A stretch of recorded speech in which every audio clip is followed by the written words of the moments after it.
তারপর আপনাদের এই মাদ্রাসা বোর্ডে পরীক্ষা দিয়ে স্ট্যান্ড করেছে, সকলে বলি আলহামদুলিল্লাহ।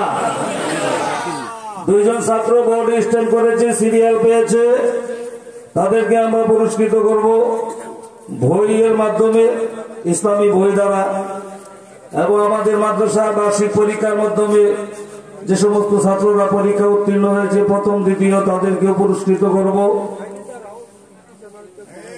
এখন তাদের নাম ঘোষণা করবে আমাদের যিনি পরিচালক। আলহামদুলিল্লাহ।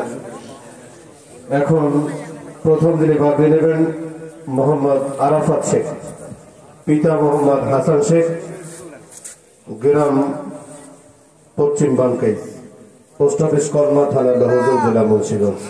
শুকরিয়া আদায় করি আলহামদুলিল্লাহ।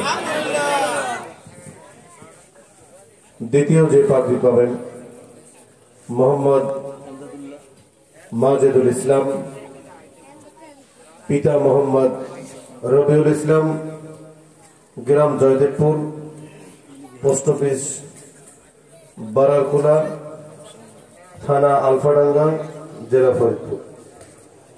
তৃতীয় যিনি পাগড়ি পাবেন মোহাম্মদ হাসান, পিতা মোহাম্মদ ফারুক, গ্রাম চর ভেদুয়া, পোস্ট অফিস ব্যাংকের হাট, থানা জেলা ভোলা।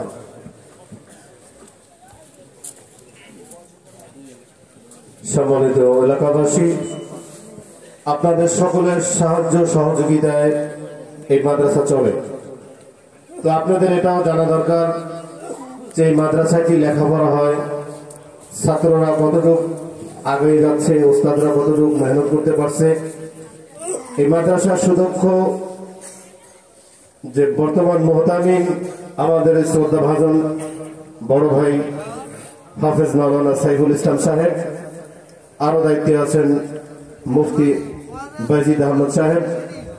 সারা বছর এদের অক্লান্তিক পরিশ্রমে, ছাত্রদের পিছনে মেহনতে যে কি বরকত আপনারা পাচ্ছেন সেটা আপনাদের একটু জানা দরকার। কি বলেছে কিনা বাংলাদেশ